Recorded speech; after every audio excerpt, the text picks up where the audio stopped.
Hello, everybody. Hey, thanks for showing up. Appreciate you guys joining us for our second installment of our presentation literacy brown bag workshops. We're glad to see you here. Paul and I have a lot of fun with this because we seem to be learning as we go. There's always things that I think we can always improve upon on our presentations. So it's a great learning experience for us.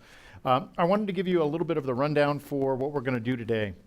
Paul is going to start us off. He's going to be talking about the physical components that make up a presenter's toolkit, if you will, and also talk about tips and tricks about avoiding mistakes and mishaps that often happen prior to and during a presentation. Then I'm going to talk for a little bit, and I'm going to talk really kind of about the concepts of visuals and the context for why visuals can be very effective. So really talking about the PowerPoint slide concept. Then what we thought we'd do is, both Paul and I are going to talk for about 20 minutes apiece, and then we thought we would open it up for some questions. And the reason we really want you to think about this is because we want to hear what your top presentation questions are in terms of things that either bother you, they intimidate you, technical aspects about PowerPoint. We may or may not know the answer to that, but at least it'll get it out there. But there's lots of aspects of working inside PowerPoint, for example, or assembling your slide deck. We would like during our presentations for you guys to be thinking about the question that you can ask. So we want to spend a fair amount of time on that, so it would be great to hear a range of questions from you folks. And then what we're going to do is we're going to do a little bit of practice. So we've got Gary from Water Rights that's going to talk to us in a lightning talk type of fashion.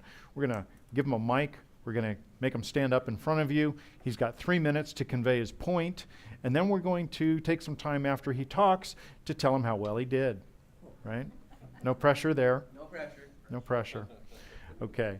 So really, we do not expect you guys to necessarily come up with all the answers on what somebody should be doing. So when it comes time for you to write down your comments, and for you folks that are watching us live streaming, you can participate in this as well. Really, while we have handed our audience here a presenter feedback form, really all it is a space for them to write down their thoughts. It basically says, you can comment on the presenter's delivery, the content, the visuals, what you thought was great, what you thought might need improvement. That's it. Really anything that you want to present. Don't feel compelled that you have to give them what you believe to be is the right answer. We don't want to make you feel uncomfortable or necessarily steer somebody in the wrong direction. So this is really just an opportunity for feedback. After Gary is done in our evaluation, we're going to have Bob come up from UGS, and Bob is going to talk to us for about probably 15 minutes. So this is going to be his conversation with you. We'll go through the same type of an evaluation afterwards. Again, we're encouraging you to write down your comments for his presentation. There's a presenter name on there. And again, for you folks that are coming in from remote offices, what we would encourage you to do, what we'll ask each of the presenters to do, is to tell you what their email is, so that the folks out in remote land can simply type in an email to them if they want to send them on to the presenters. If you would like to remain anonymous, you can email them to me, wkloos@utah.gov, and I will forward your comments to them without the benefit of them knowing who wrote the comment. Okay, so I think with that, I'm going to turn it over to the always colorful Paul, and he's going to entertain you. Welcome, everyone. Oh, I can't believe it. Can you hear me now? Nope. Can you hear me now? Awesome. So I have the privilege of watching great successes and the survival of challenging moments. What goes wrong and how to avoid it. I've had experiences where presenters have showed up only to realize I don't have my USB thumb drive. Oh, my computer just got stolen. Some of the counsel I want to give today is some concepts you may not have pondered, but tools to survive in crisis.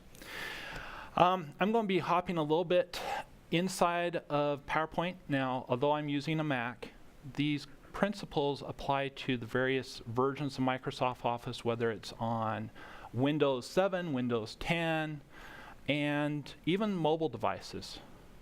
I'm going to start off right now. As you look, in fact, Carmen, could I get the Supersource displayed for me? Actually, let me have you switch it to the back of the room. As you look at the screen, you notice in front of the purple is a very wide box, this picture-in-picture effect. This slide, and it should be, oh, go ahead and throw it on the front of the room too, if you would. Okay. The 16 by 9 slide leaves a little bit of real estate lost. Sometimes you'll show up and you find, hold it, why is my screen getting cut off? Why am I getting squished? I didn't design everything to be letterbox. Can you make it larger? Can you shrink it?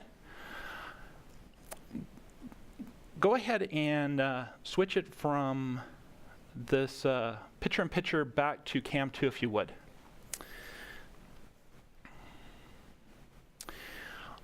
I goofed up.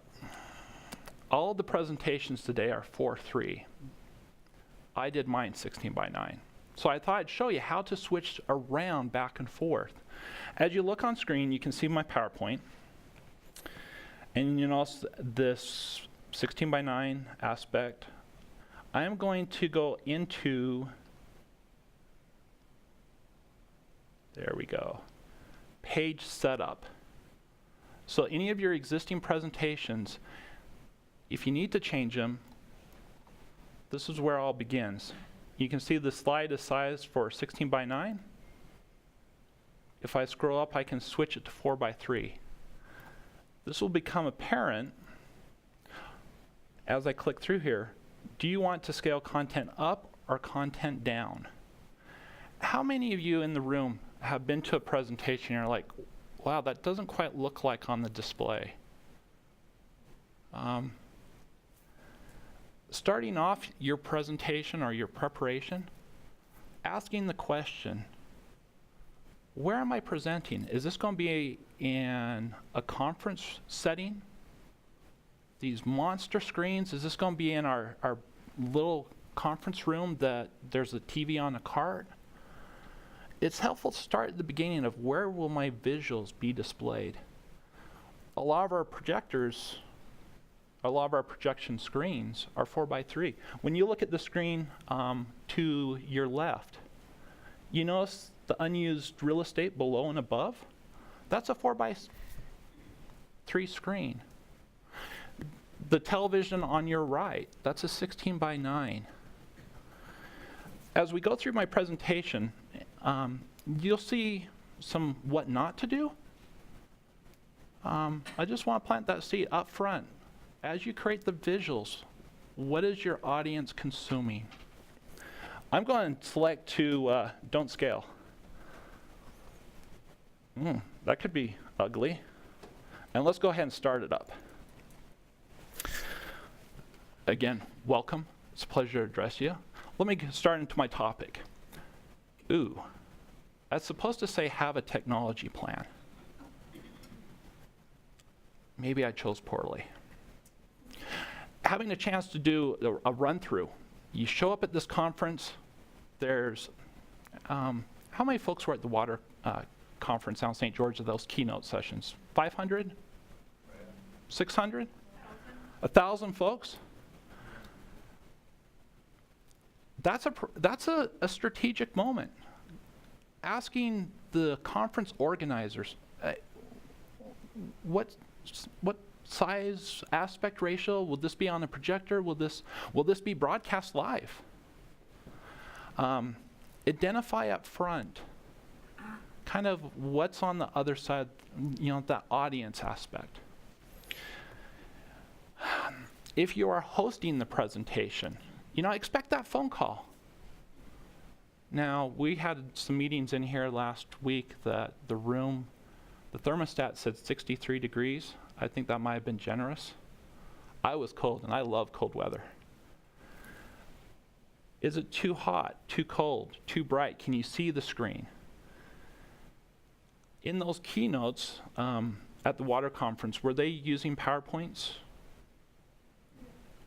If you sat up front or you sat in the back, what was it like to consume those visuals? Another thing to ask, hey, I've got this sweet video. It shows the whole process of groundwater and how it communicates from one well to another. They may go, oh, that sounds awesome. You show up and there's all these sound effects. Oh, we didn't know you were going to bring audio. Testing the presentation before, the audience arrives. All of my slides are black and white. One of the points I wanted to illustrate is as you look at the projector on your left and the flat screens on your right, you can see there's a difference, even though it's on or off. Extreme contrast. Later on, you'll see some presentations where there's photos. Take a look back and forth. Now, at that keynote, there was projection.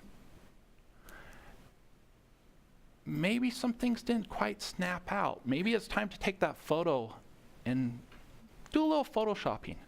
Make sure that the points you're trying to illustrate with that visual can be seen. It just doesn't blend into the background. As a presenter, sometimes you have to work through those surprise moments. What if the power goes out all of a sudden? That might change your message. You might sum up your talk at that moment.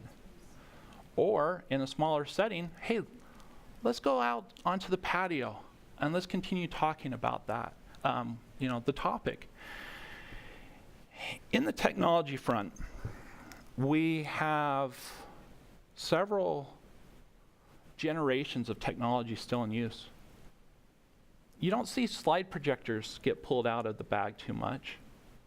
You often see a laptop. Sometimes you'll see an iPad. There's a variety of technology and ways to connect things. I was going to do a demonstration today using this iPad. This is a pretty cool tool. It can show movies.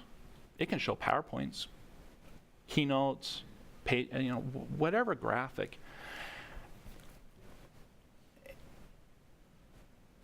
If you don't have the connector, or the room doesn't have the ability to take the connector, all this is a visual object. I can't show you the presentations because I loaned my adapter to someone and I can't remember where it's at.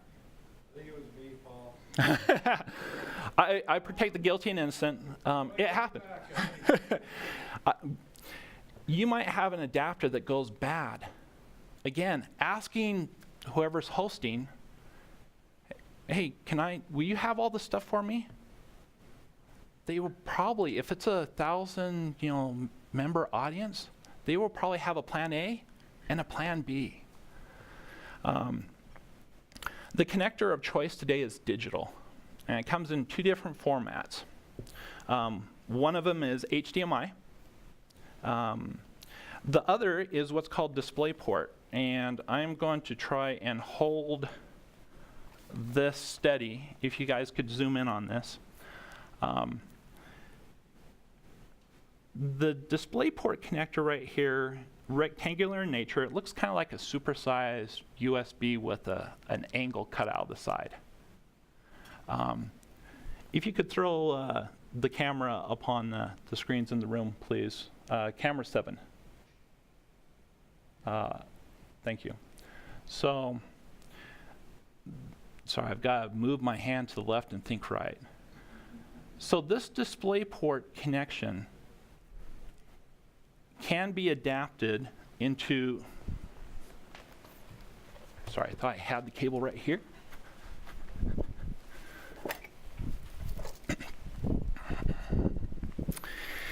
It can be adapted into a number of different things. This DisplayPort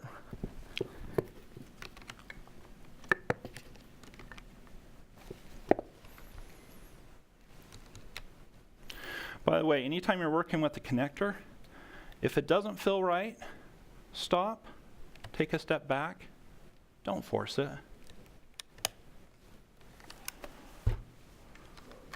There we go. Now, this connector, you notice this is not a good connector. If I have this on my desk and I do this and I lift it another inch, it's broken. I may be able to get a new connector. I may be getting a new laptop. So as you set things down, and if it's your equipment, be mindful of these different, bring a power supply. Don't assume your battery is going to last through the presentation. This connector, you can see this HDMI, and for those not familiar with HDMI, this is what the other side looks like. Very common in televisions. There's various versions of the HDMI cord that may fit into a GoPro or a little shrunken down size. But with those two things, I can use practically any flat screen television out there. Some of our devices. Oh, yes. What about, like HP has an VGA port? Uh-huh. So that's like So, excellent. analog, and then it won't go to my map monitor. No, perfect segue. In fact, on this computer right here, the question was, I have these different connections, and even though I can make the adapters fit, sometimes it won't come up. Fair summary. This connector I'm pointing to has a D-shaped, in fact, let me turn it this way. You can see how the shape of this is kind of like a capital D, and there's 3 rows of pin inside. This is called a VGA connector. This may be able to send the number of pixels that makes it look like HD. But if you're communicating with a digital device, I should take that, let me rephrase this. If you have a cable that has this old analog style, but then on the other side has a DVI connector or some digital, it may not be able to actually pass that digital information. It may assume that that digital side or the DVI connector is going to accept the analog, but the monitor may not support that. To summarize all these aspects of the hardware, find out what the facility has or what you're carrying in your kit beforehand. Don't hesitate to reach out to me and, hey, will this work, or can we test this? These adapters, they can go bad. I'm impressed that this one, with all the different board meetings, connections, disconnections, this has lasted over a year. These are fragile. So when you look at this cable connection, if I do this, one or both of the components may be done. Some of our other technology, this is a Microsoft Surface. It's kind of a touchscreen, all in one. Not quite an iPad, anyway, I'm a little biased. If you look on the side here, here's the USB connection. This is the digital output. This is a mini display port. So much like, this adapter, I can hook into that slot and again get the HDMI cord out. Plug into the projector if it has digital. The equipment that's in your office, ask your IT coordinator. Ask, seek counsel. Find out what it takes to make things work before you're at your presentation. You don't need to know. Don't worry about what makes it work. Just that you have the tool.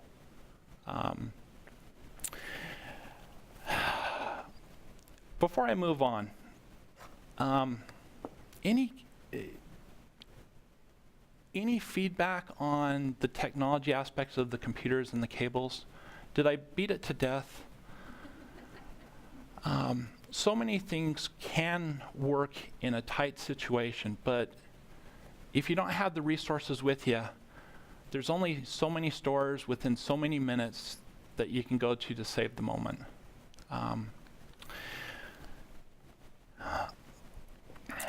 Now that I'm back into that 4x3 screen, you notice how kind of things are a little bit compressed? Is this how you intend your visuals to work? If you've spread out to leverage that real estate you have on your computer at the office, but as I said, you show up, oh man, everything looks different. The best tool you have is the one that's with you. The first time someone showed up to a presentation, this was about 200-seat audience. The first time they showed up with an iPhone, hey, I've got my presentation. Can we do it off of this? I'm going, that's kind of risky. Are you going to carry this around on stage with you? I don't have a cord that's 50 feet long. I was at a conference last Saturday, and the gentleman whipped out an iPad. I'm like, cool. He nailed it. The best tool is the one that's with you. I mentioned earlier a scenario where the power goes out and the meeting adjourns to the patio, or hey, let's go across the street and grab some lunch. You can give a presentation on our mobile devices. For those of you that are often interacting with the legislature or county commissioners, are there some slide decks that you might want to always have on your iPad to whip out and say, oh yeah, this is that issue you were talking about. What a tragedy. Or, wow, can you believe how quickly that got resolved? Or that moment of carrying your message with you. Don't think of a PowerPoint as just being on the laptop. Also, speaking of contingencies, if you're a little bit leery of, oh, I've never talked to this group before, they said they've got it, I just need to show up with my thumb drive, export the file out as a PDF or as a JPEG. Maybe you have a newer version of Microsoft Office, they can't open yours, or there's some technology conflict. Have that backup plan. Yes? Do you prefer, is there benefits to JPEG versus PDF? Yes. I would do PDF before I would do a JPEG. A lot of our computers have the ability to do a slideshow. However, the advancement of the slides might be an automatic time interval. It might be programmatic with, hey, my remote, but my PowerPoint remote, that's good with Adobe Acrobat Reader. And pretty much everyone has Acrobat Reader or can get it installed on a machine in no time. If you know ahead, please reach out to DTS and have them install the software on your machine. But it's that if you're working with someone outside the state, again, in that question of, hey, thrilled to present to you guys. What do you have? Should I bring a computer? Yeah, but definitely PDF. There's kind of a relationship of what will the outcome be. Now, in manufacturing widgets, say we work for Acme Inc. and we're making products for Wile E. Coyote.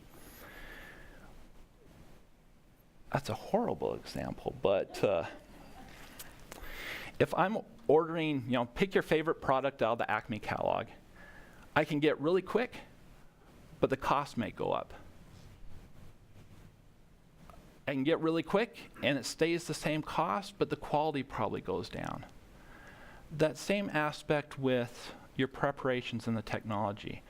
If it's a 1,000-member audience, and I know that video clip I've integrated into PowerPoint's a little dicey, sometimes it jitters, sometimes it crashes, I would probably be running on 2 computers. If something goes wrong, I've just switched over to the other computer. No one had a clue that Windows blew up. If it's, a staff meeting, and hey, guys, let's close PowerPoint, start it back up, that's probably good enough. Figure out on the triangle, where do you need to be in terms of risk? Simple is always best, but take that into consideration. Some of the cheats.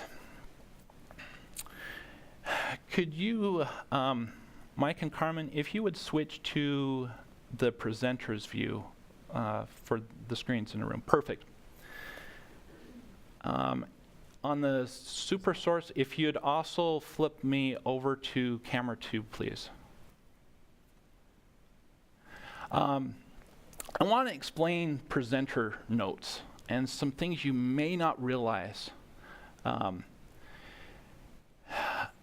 Again, I apologize. I set some things up for 16 by 9. You can see this a little bit cropped, but you'll get the point. As you have a slide up, Microsoft PowerPoint and some of the other presentation platforms give you the ability to hide some information that only you can see. Now, I'm just going to put, this is a demo.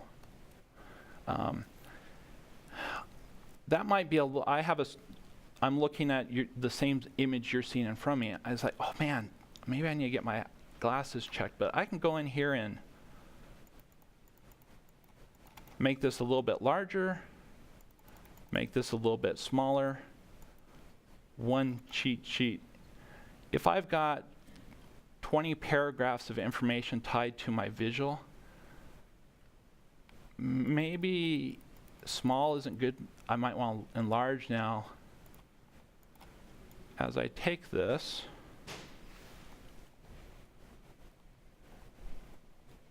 as I can scroll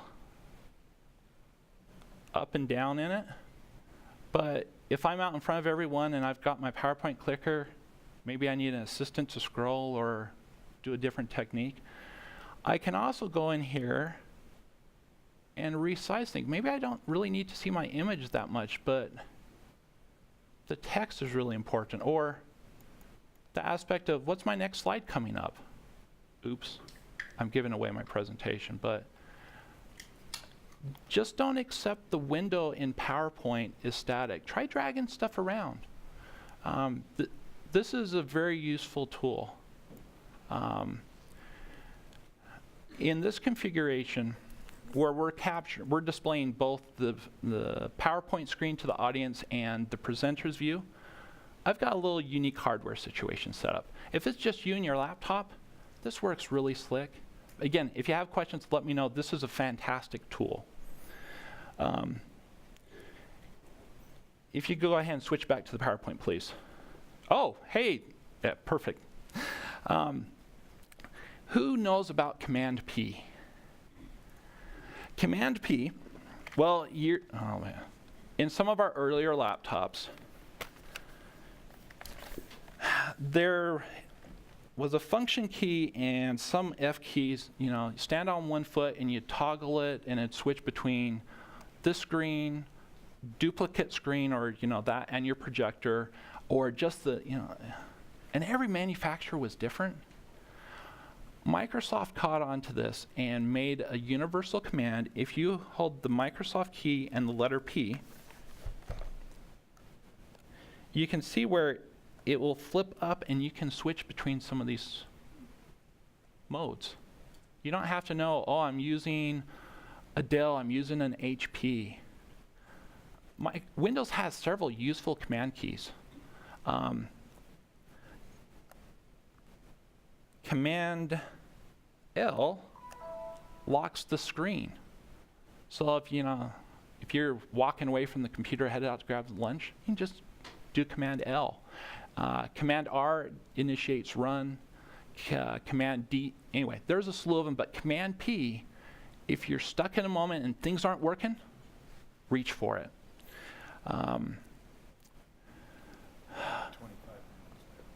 Okay, I'm going to wrap things up. Oh, let me switch back over.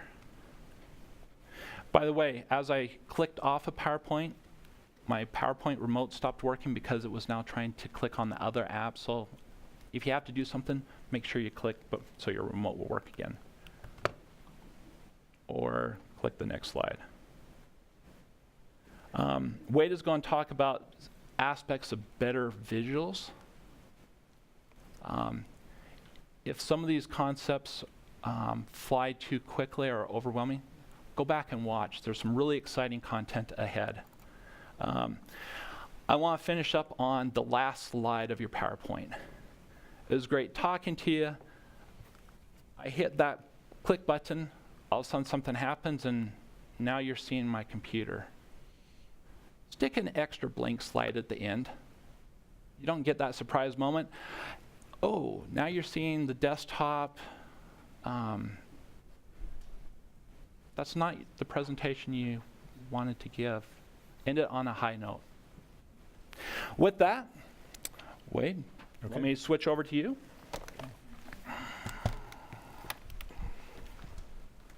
And when you pack up your laptop, grab that HDMI adapter, your power supply, take it with you.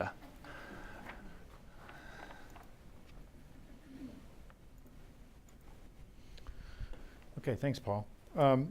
Well, not surprisingly, the feedback that we heard and we received after our first workshop was that you were very interested to understand what the dynamics of PowerPoint are, because people think presentation, they think PowerPoint.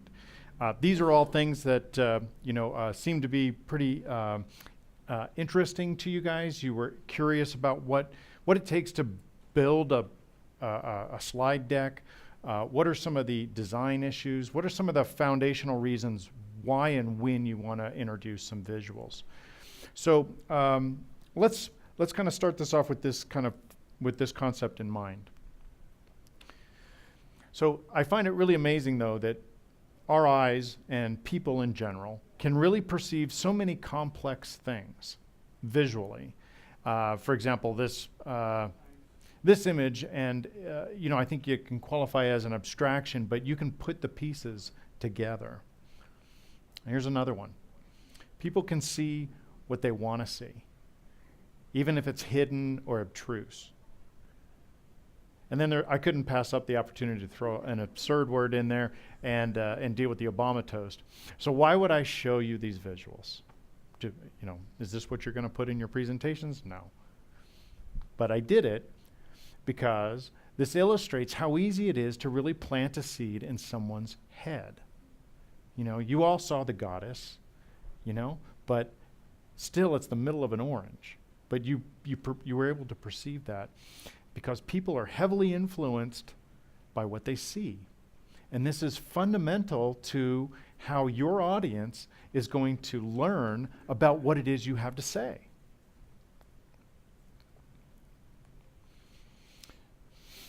So we all work with some abstract subjects. Now, I want to see if I can get any willing volunteers. Does anybody work with or would want to describe what their abstract concepts that they find themselves having to explain to somebody? Does anybody have any idea? Everything is clear cut.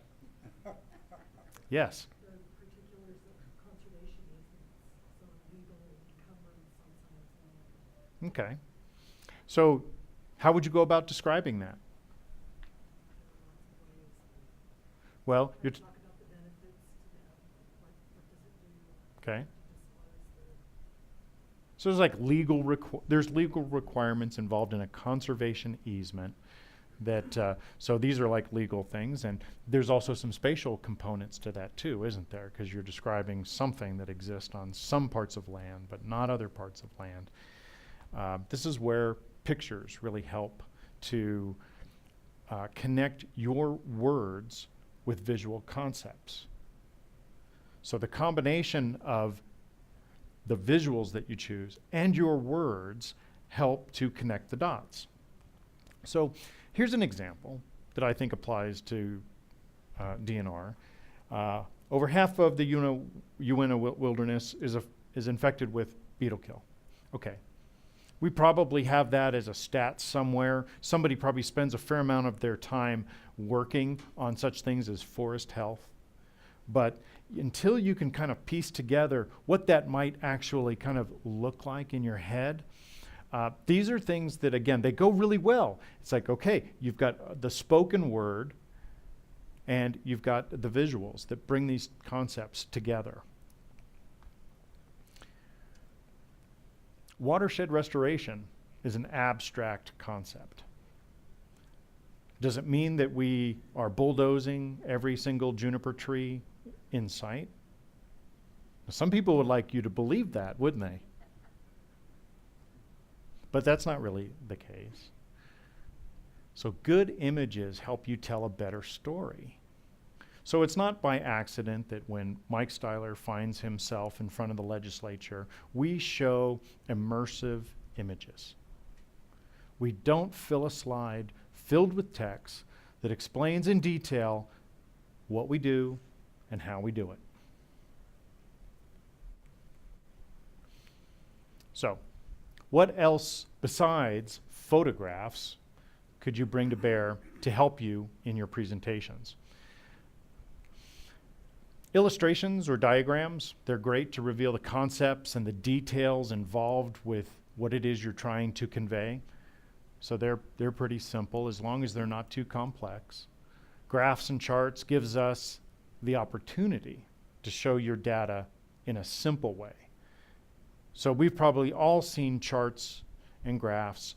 They're maybe a little on the busy side, and this really has to be your precaution, all right? If your audience cannot quickly perceive what you're trying to convey with all the data points, whether they're numbers in a table or the x-axis, the y-axis, trying to see in little tiny, letters down there,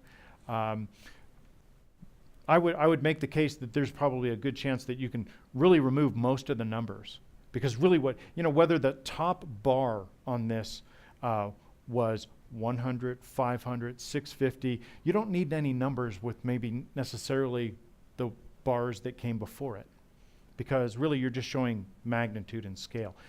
Try to simplify.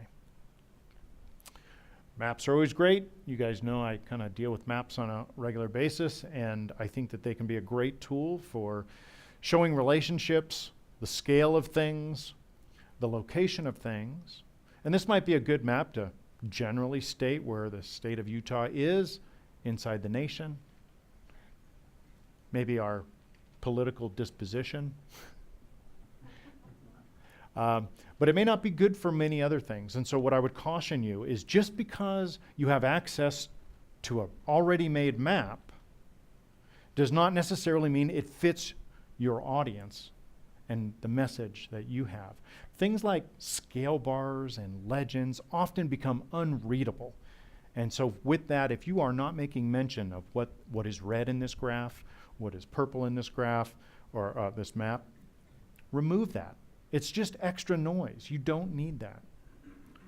So what I'm telling you is that diagrams, charts, maps, they work. They work really good, but be cautious of what you put in there. You're on. If you are It's on. if you are using a map and you remove all the scale and particularly the north arrow, then you always need to orient the map with north up? That's a really good question. Buck always says you don't need the north arrow because it tends to be self-explanatory. You'd have to ask on whether, ask your kids if they understand the map. Ask somebody who doesn't know the subject if it makes sense to them. If it was important to say which way is up, which way is north, I'm going to guess most of the time that's not necessarily applicable. Even though in cartographic tradition it will be required, important, but so often these days, really what you wanted to show was a quick representation a relationship. So I wouldn't say that that's a mandatory thing. A little cartography practice, that's great, huh, Buck? Okay. The other visual, as you saw in our first presentation, we spent a fair amount of time showing you some very impactful videos. And I think they're great because they can bring in emotions that maybe are hard for you to generate yourself. They tell great stories. They provide context to your subject. So you can use videos. As Paul kind of mentioned, this is something that you want to make sure works well in your system, because you just don't want to be at your location ready to present and there's an issue running the audio side or the video side. Okay, so let's talk about what you should strive for in your visuals. They need to be quickly understood. Some say that what you really have is about 3 seconds for somebody to cognitively get the big picture of your slide. So think of this as the billboard that goes by as you're speeding down the freeway. You have about that much time to make your point with your visual. You need to focus just on one subject on your slide. Don't overwhelm the audience with them having to figure out what it is you're focusing on at that particular time. Slides need to reinforce your words and not repeat them. And your slides need to visually be helpful to your audience, enabling them to connect the dots. Okay? So let me give you an example of slide empathy. This is what my first rendition of that former slide looked like. So I kind of started writing the things that I thought were applicable. I gave you kind of a definition and what the word was. And then I said to myself, I guess I kind of need to eat my own dog food on this, going, why are there so many words on this slide? There were only 4 words I needed you to somewhat say to yourself. And so I eliminated 23 words that you didn't have to look at and you didn't have to read. So don't say I didn't care about you guys. Can we go back and see? Actually, I did one better. I anticipated somebody would ask that question. So isn't this a better slide? What should you strive for? Yada, yada, yada. Did you realize I never said these words? Did you perceive that? Okay, good. I didn't have to, because I made you say it. Even though it was in your head, all I had to do was remember what I wanted to say about that word, and then you associated with what I said with that word. Okay, so pretty straightforward, and I got to tell you, I thought I'd go back to some of my old slides, and I really started to feel the empathy. It's like, oh man, I am so sorry that I had put people that had come to something to listen to me talk, and well, I'll get to the part where I tell you more about my flaws. All right, so let's focus on what you should avoid. So, why say what you hope your audience would read? Why would I want to say what is written there? Can you already hear the echo? If I was to begin to say all that is on a slide that I'm putting it up there, I expect you to read it. Yeah. I'm kind of struggling with this concept a little bit. Because, well, one, I learn by doing, and so to be listening to someone or to be reading, I don't have the ability to read and listen at the same time. And then if I really like the idea, then I definitely can't read, listen, and write it down at the same time. So is there a balance of some sort of where, I mean, I guess I'm not really quite sure what I'm asking. Is there a balance of some sort where you, like, because I actually liked your slide where you had the definitions written out, because then I can, okay, that's what I wanted to write down. Does that make sense? Sure. Well, I'm glad you mentioned that, because really you bring up a good point, and that is, I've heard it said that your audience can read your slides, or they can listen to you, but they won't do both. Or maybe it's multitasking and they simply won't do either well. And that's not what you want either. But you are right in saying that some people in the audience, may learn differently. Like we suggested, 65% of folks generally learn best through visual processes. And I think your question was geared towards you as a presenter, right? Or it wasn't you as an audience member. There's no hard and fast rules here. So I would say you do what you feel comfortable with. I think where I have an example, in fact, some of Paul's slides just had way too many words on them for me. But that's why we show them to you, so that you can see the examples like that. So I don't know that I really did a good job answering your question or not. Does anybody else have any ideas? I can't answer the question either, but I can give you my opinions. I've attended some trainings on multitasking, and I'm with you, by the way. I look at slideshows the same way you do. I'm either listening to him or I'm reading what the slide says, one or the other. In some of the trainings I've attended, they say that less than 2% of our population can multitask.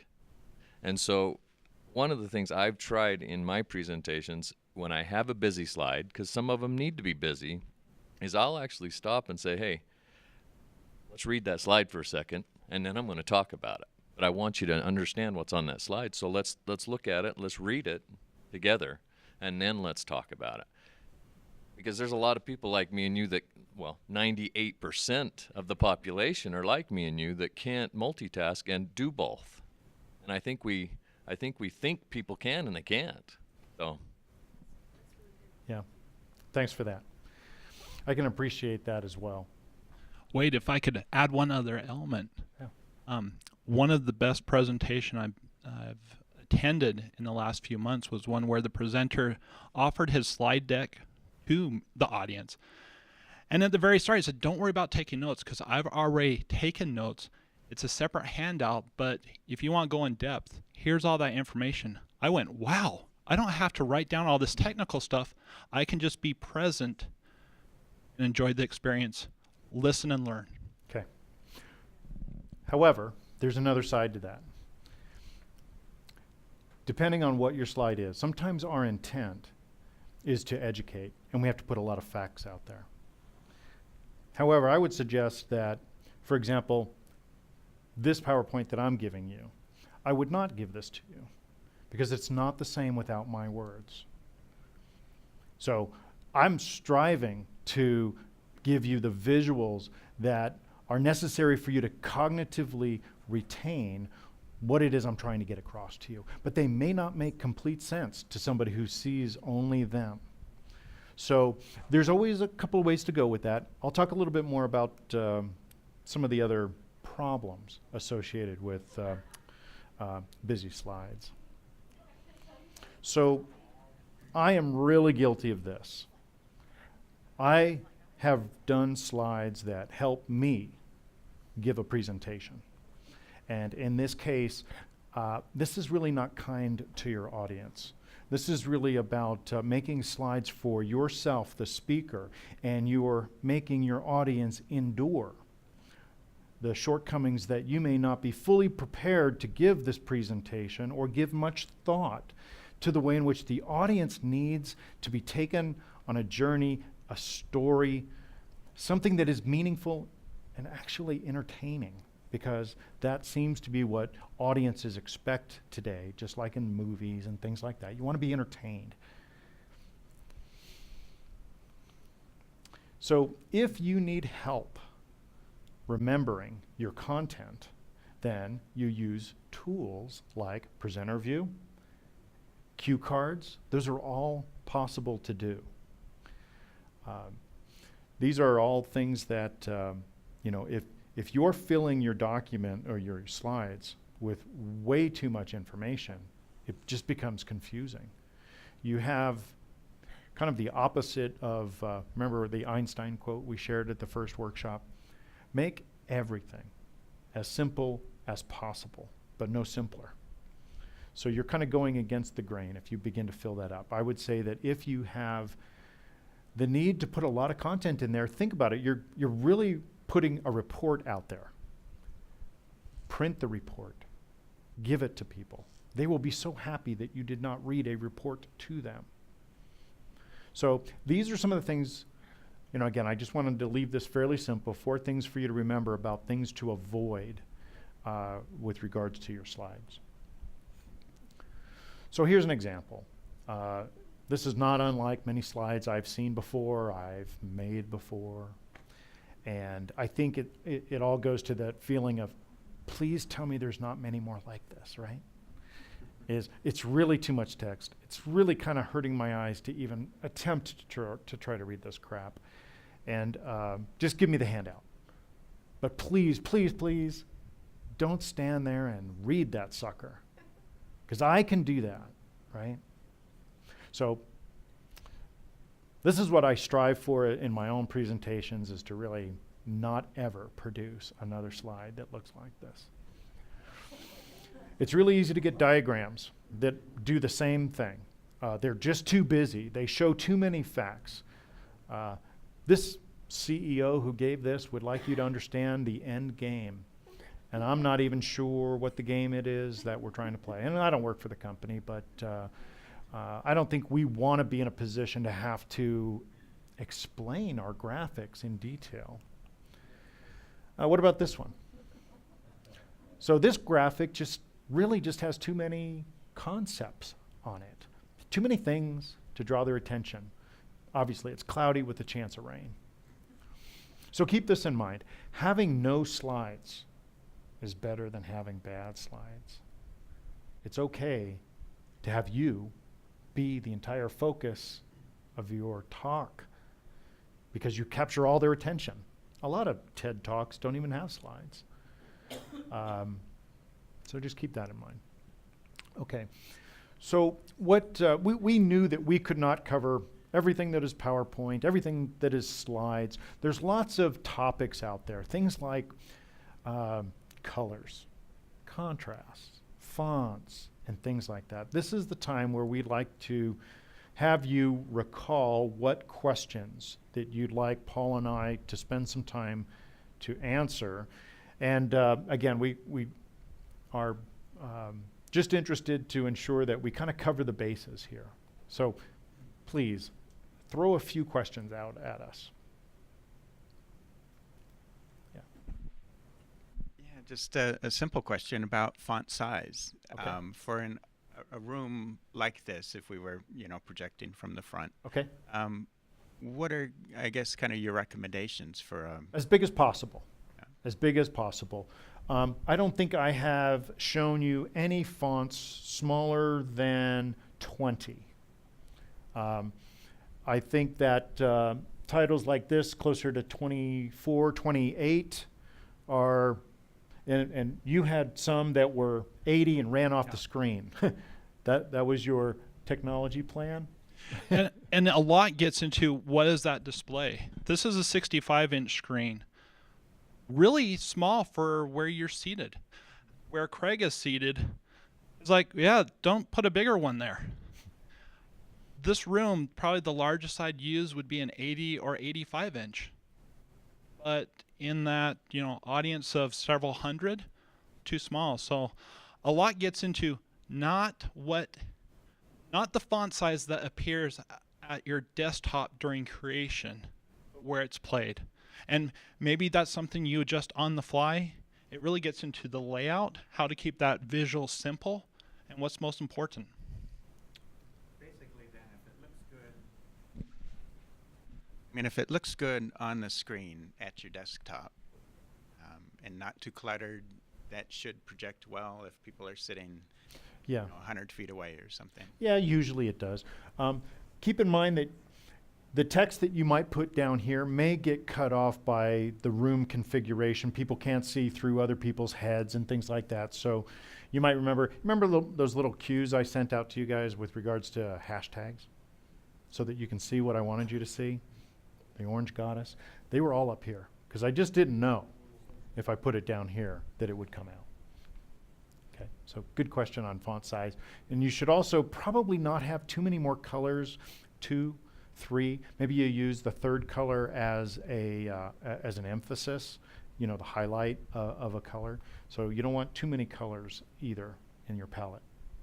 Craig. Okay, so I'm a PC guy, and I know a lot of people prefer Macs. What is the advantage of one platform over another? The following viewpoints are not necessarily those of any technology agency. Behind the scenes at large events, you are likely to see a Mac because they are designed around a common realm as opposed to Windows. For instance, in your work week, how often have you ran across, oh, my machine needs to reboot? Oh, I've got an update.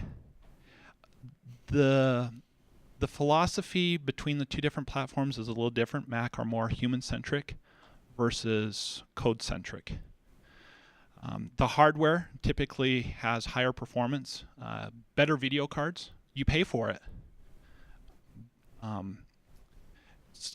Part of it gets into also how is that device administrated. You may not be able to change some settings on the fly in one environment versus another. So, for instance, can you go in and change something without having an administrator accept that policy? There's different security vulnerabilities. I said most of the presentations are done on Mac because of how object-oriented everything is. That being said, you're not going to have a problem with a PC doing the same thing. I'm a little biased. So You think? it'd be nice to see some examples of what that means. Not having, it's like describing Mars to somebody who's already only been on Well, the moon or something. and I'm going to abbreviate the answer on this. The platform is because we've selected some tools and what that tools require. For instance, your phone, whether it's an Android or an iPhone, both can be used for presentations. The best presentation tool is the one that's with you.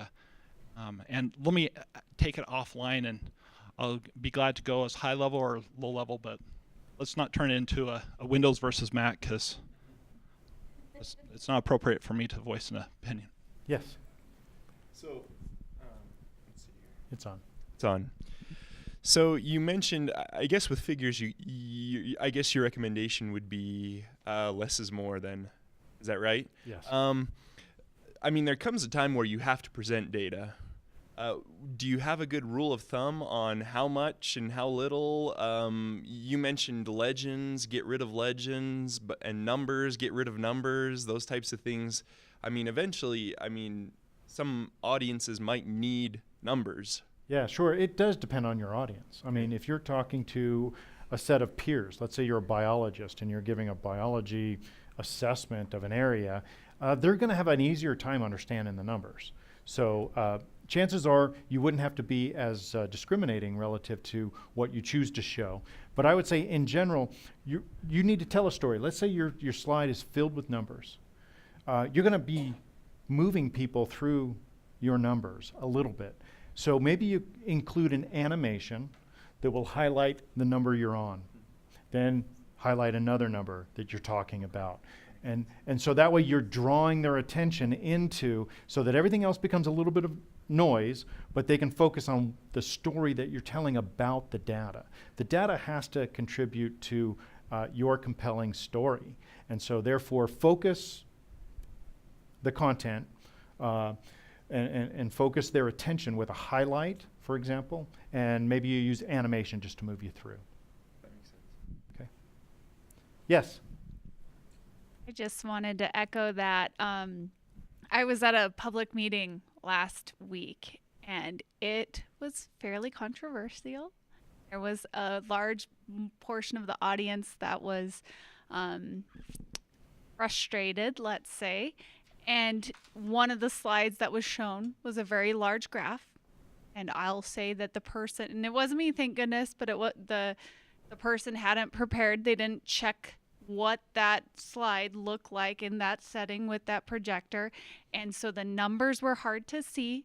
couldn't see. So you had half of this audience that was frustrated. They couldn't see what was on the slide. And then this figure was very cluttered with lots of overlays of data and things, and they were trying to walk them through it. But because they were already in kind of this heightened state of frustration, it just pissed them off more. Yeah. So I would say because we do deal with data, we're, at Water Resources, we deal with a lot of data.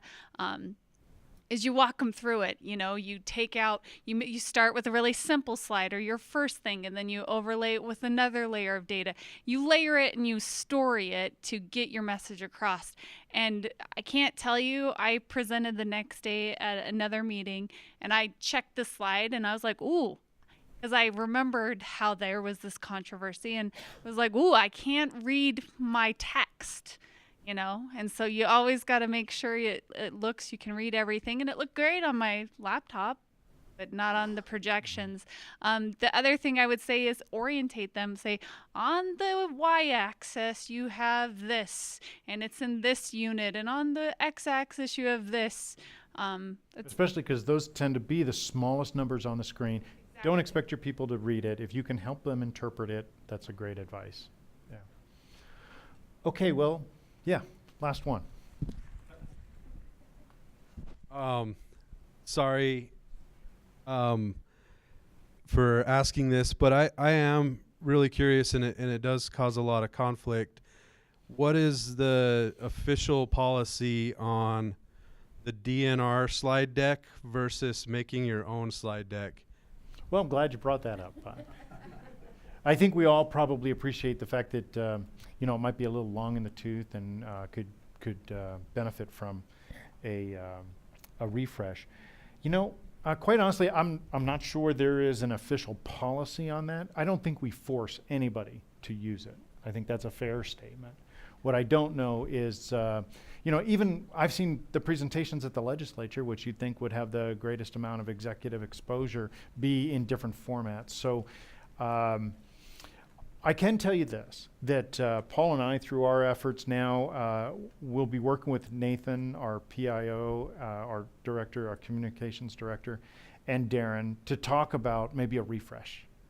Freshen up the look, the feel of it. The logos aren't going to change.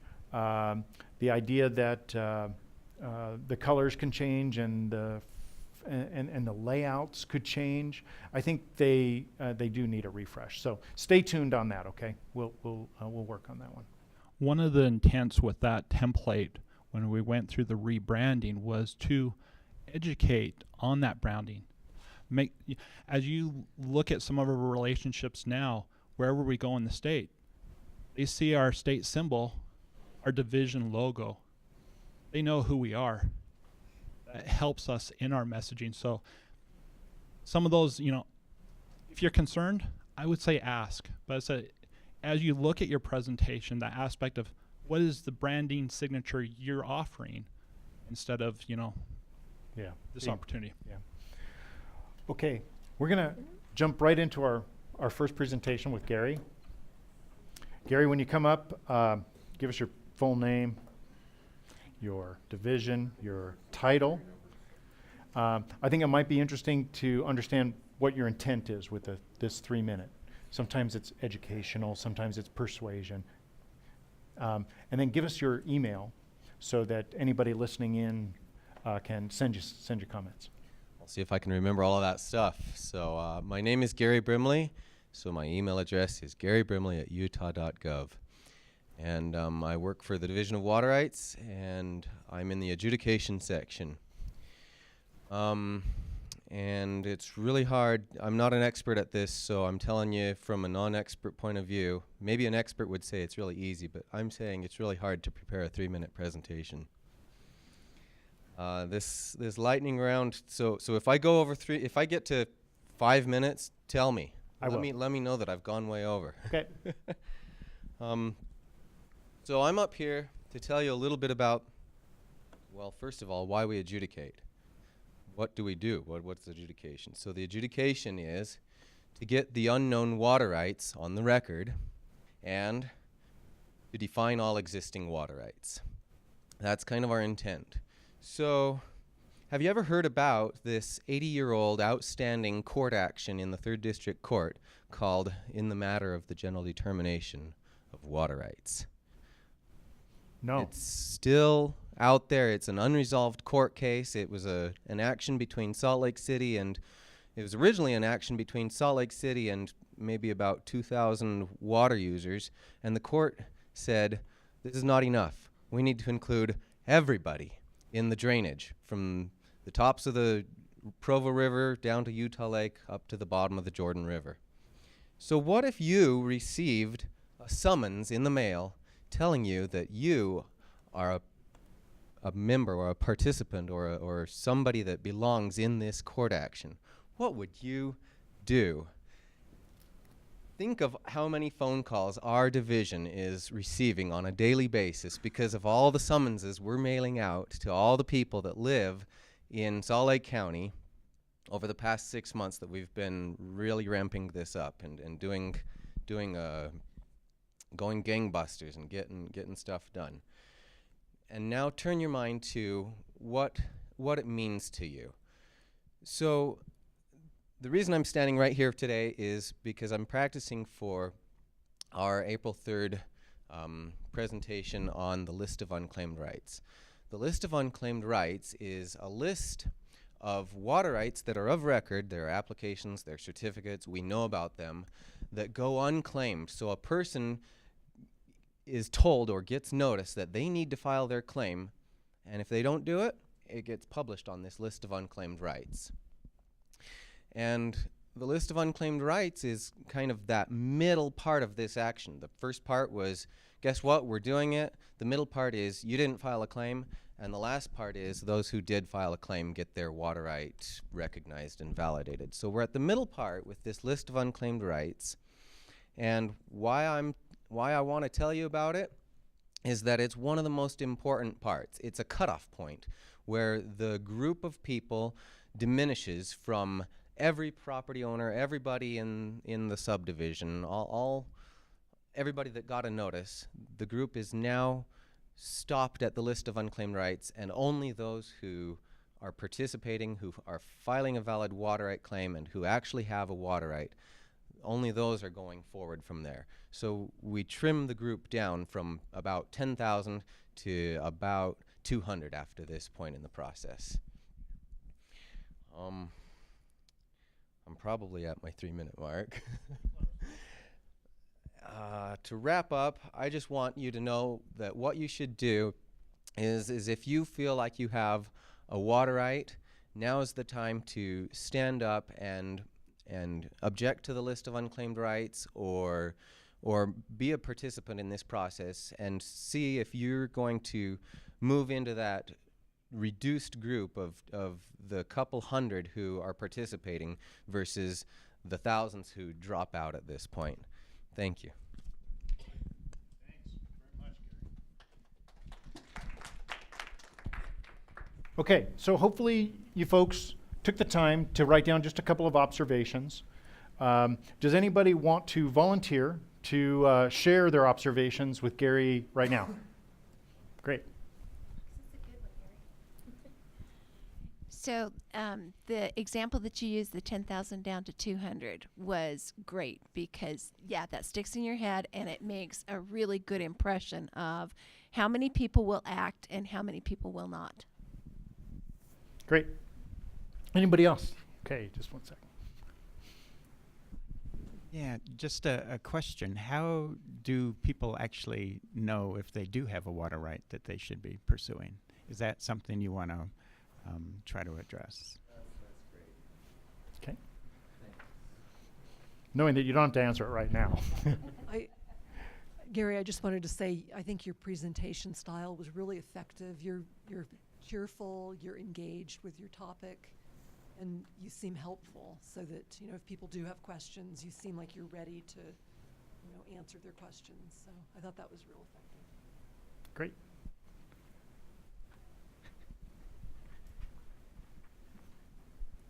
It's on. Good job. I I loved how you finished up with an action. Like, what do you want them to do? What do you want to take from this?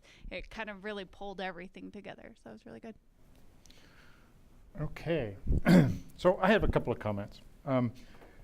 You had phrased a couple of questions in this. They were, what do you do if you get a summons? And what it means to you if you get a summons. But I didn't necessarily hear answers. So I would say, just be cognizant of when you do ask a question. Is it rhetorical? Chances are we don't ask many rhetorical questions, or maybe that's part of the style, your style. I don't know. So maybe try to make sure. But I think make sure you fill out answer. that answer. You answer anything that you put as a question. Okay. And then the other thing would be, adjudication has a lot of steps. It's complicated. It's easy to get mixed up into the what it is we do and how we do it, but maybe not enough of why we do it. So the order and certainty of water has huge ramifications. So maybe if you go back and say, why does water rights exist? So that we can ensure that people's rights are adequately protected, and that we can have a much better handle on the future of Utah development. So think a little bit more about the why, as a fundamental statement for why you are engaged in all this detail. That would be my comment.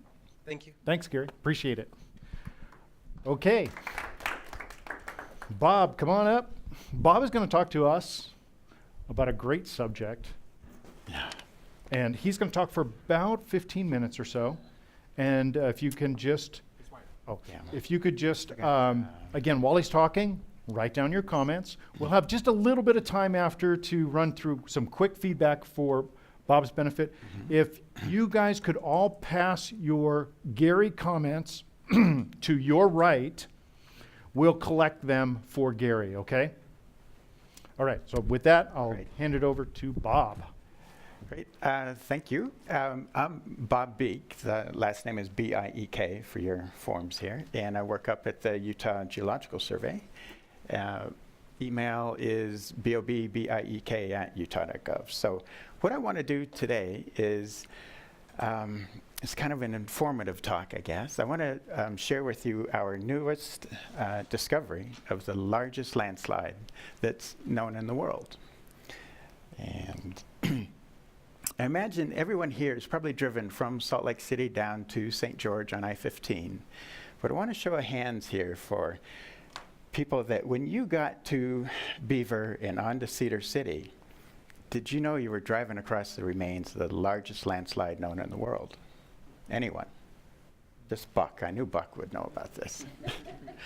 It's not surprising because this is a brand new discovery, and this landslide is actually so old and so deeply eroded that it doesn't really look like a landslide like we think a landslide should look like.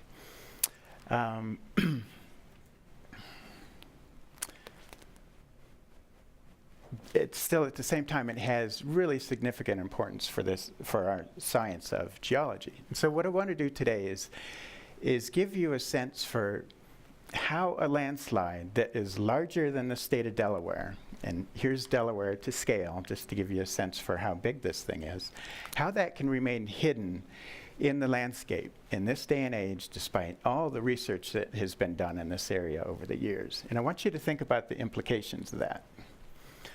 And then I'll show you just a couple kinds of examples of the really badly abused and broken and deformed and melted rocks that we see associated with this slide.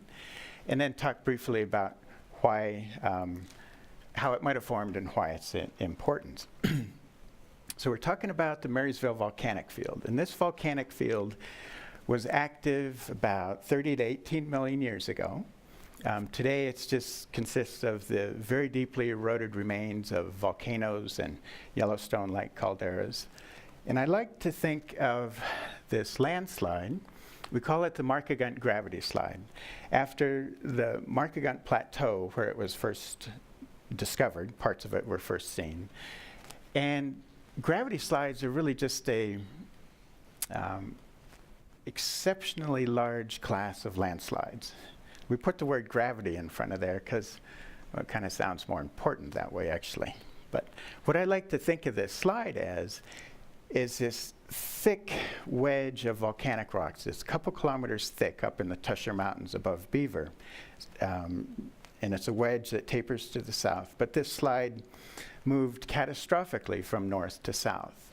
And the types of deformation we see across the breadth of this thing vary tremendously. And there's a good reason for that I'll show you. So just a couple take-home messages here. This is just a simple landslide, modern slide in the upper part here, but this is the biggest landslide actually in the world that is on land. There's bigger landslides in the ocean basin. But what is really cool about this thing is we can show it actually moved over 35 kilometers over the former early land surface, this portion equivalent, and it did so at it did so really fast, and we'll show you some of the evidence for that. What's really important about this being big is how it actually stretches our imagination as geologists as to what is actually possible. So you got to be thinking then, okay, the biggest landslide in the world, how come no one had seen this before? And actually people had.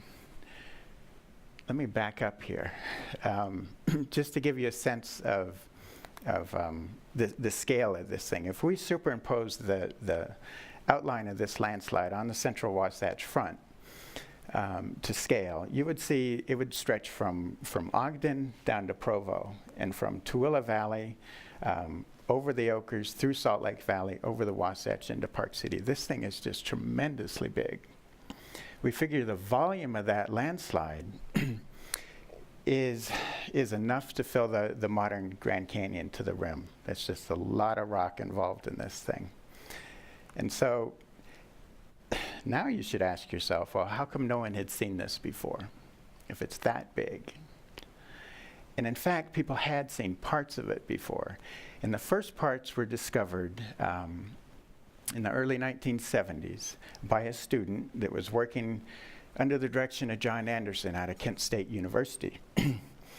And this student was assigned the job of mapping the Markagunt Plateau up above Cedar City. And we're looking at his field area now at Sydney Peaks. And we're standing on Bryan Head Peak up at 11,000 feet, the highest part of this plateau. And so what this student found at Sydney Peaks are older volcanic rocks sitting above younger volcanic rocks. Okay, that's kind of weird. That actually breaks a fundamental law of geology, that law of superposition that states that all things being equal, younger rocks are going to be on top of older rocks. So they knew something weird was going on out here. John Anderson continued to send students out to this area, and they continued to find examples of this sort of bizarre distribution of these rocks. And in 1993, John formally defined this chaos of volcanic rocks, as he called it. He called it the Markagunt Mega Breccia.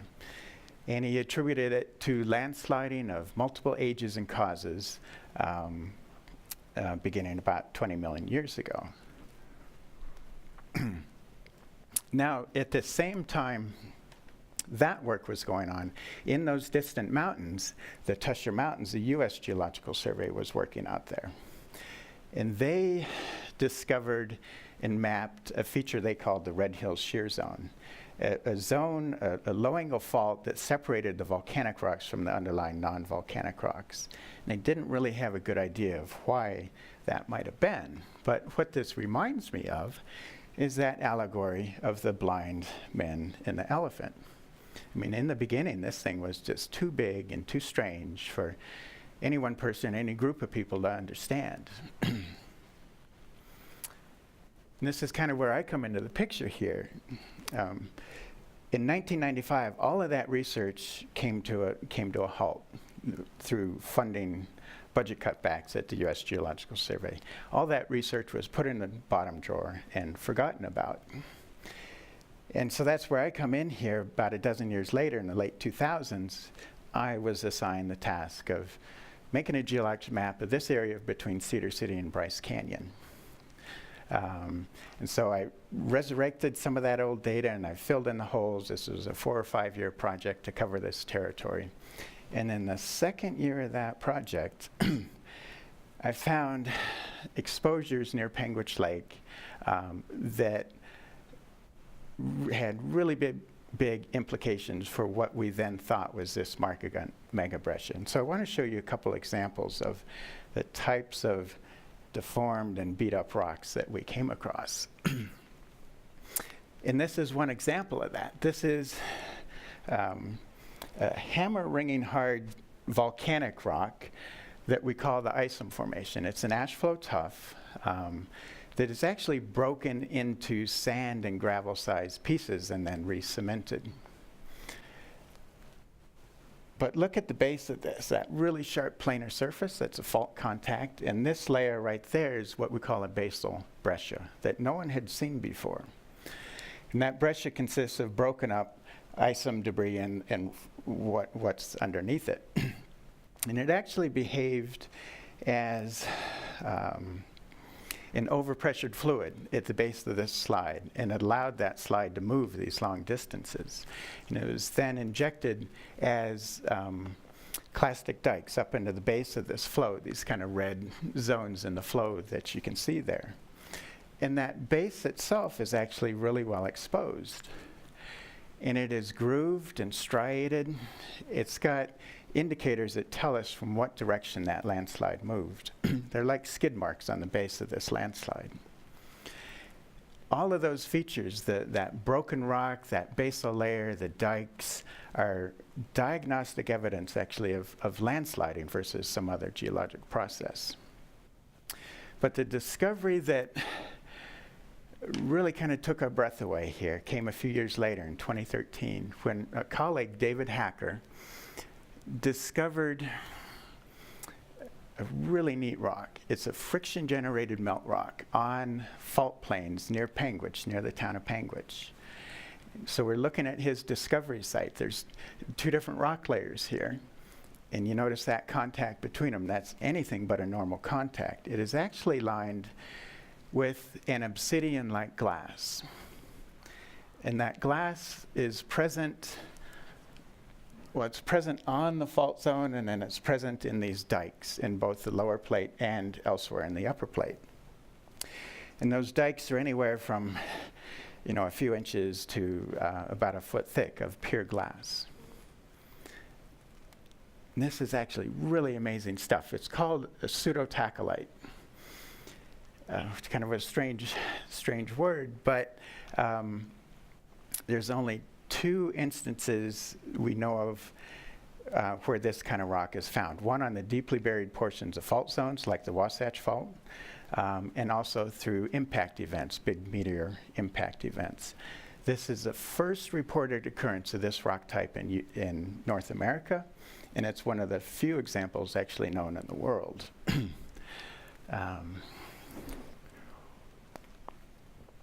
What's really important about it, though, is that it demonstrates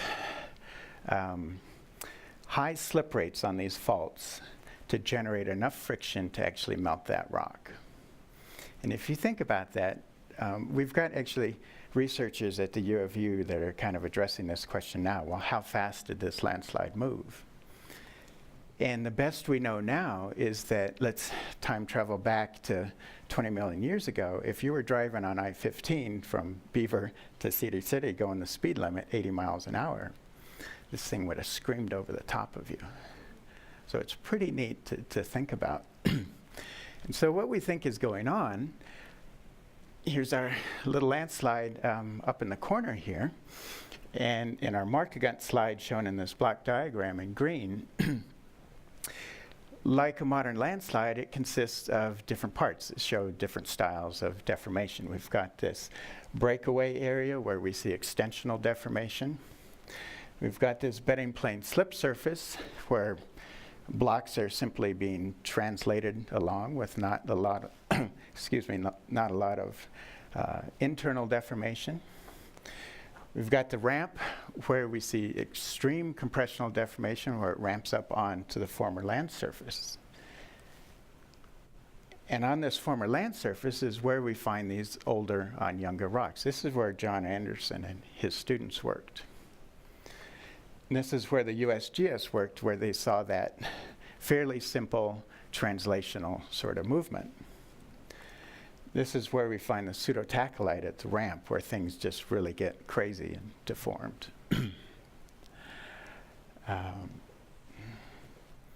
And again, my colleagues and I, we're kind of the lucky ones here that in discovering these basal breccias and these broken up and deformed rocks and melted rocks, we, in essence, stumbled into the trunk of this beast.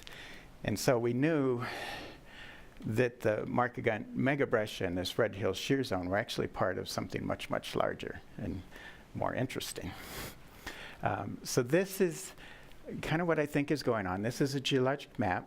The pink shows this Marysville volcanic field, the volcanic rocks. The slide itself is outlined in green, cedar, and beaver, and panguitch for scale here. And so what I think is going on is actually this is a big volcanic field. Remember, about 20 million years ago, there would have been dozens of volcanoes out here. It's all built actually on a very weak foundation.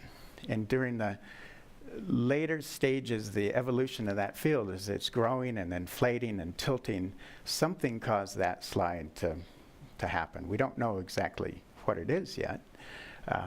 But what I find curious is the relationship of that slide to that red star. That's a Yellowstone-like caldera.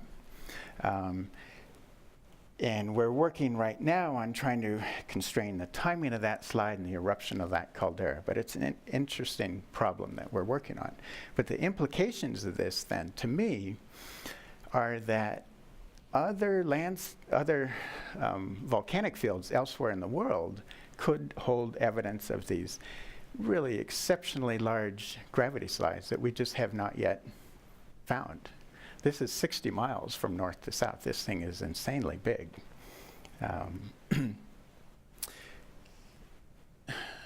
Guess what we found 2 years ago? In yellow, another slightly older, exceptionally big landslide. We call it the severe gravity slide, discovered just in 2016. And it too seems to be related to another separate Yellowstone-like caldera. So some pretty fascinating discoveries that are going on right here in Utah, actually, right now. So just to wrap up, this thing is really big. It's 1,000 times bigger than the Mount St. Helens eruption in 1980 in that landslide. And that alone, I think, is really interesting. But again,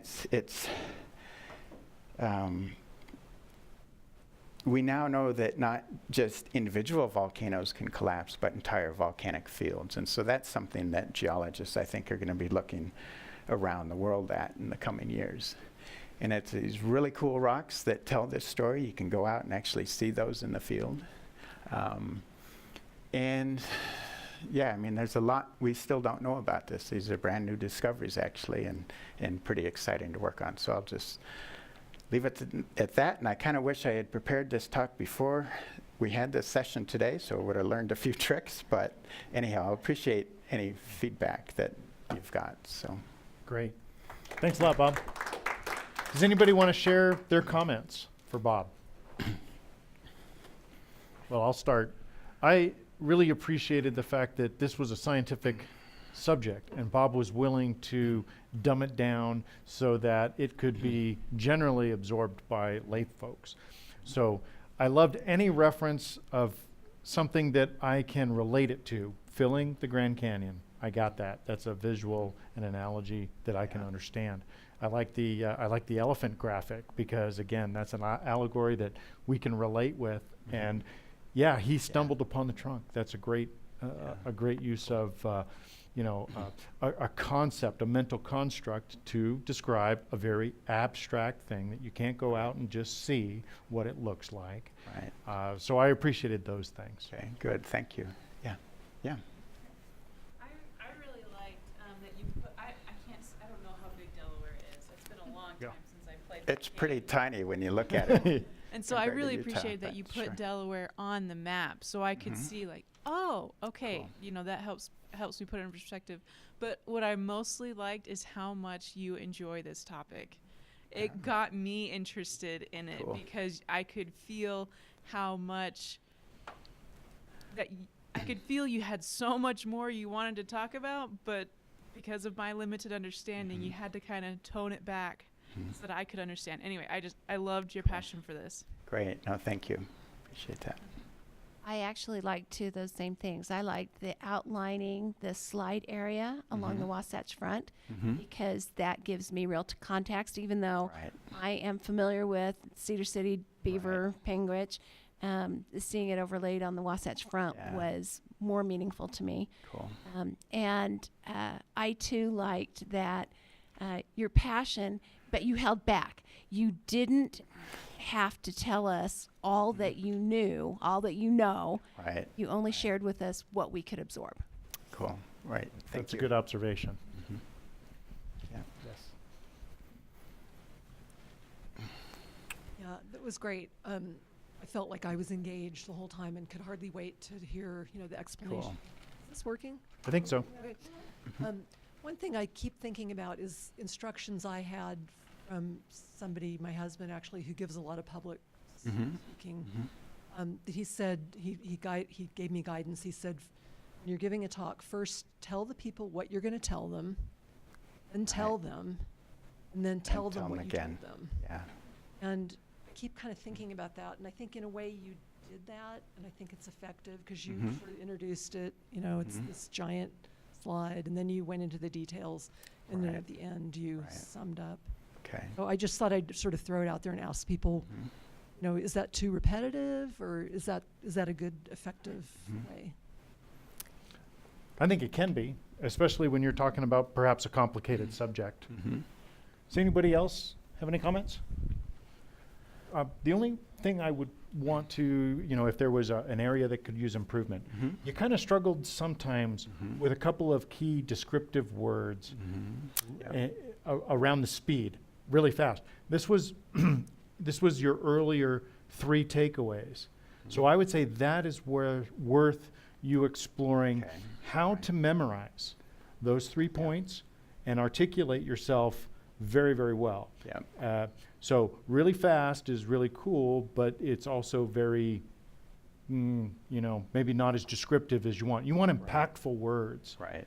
So the fact that this was the largest, landslide, these again are things that if you spend the time to just hone in and really create that 30-second elevator pitch that you may find yourself giving people, spend time to really hone in and memorize the way you would deliver the 3 takeaways, so that it just rolls off your tongue and you're ready to do it. Yeah.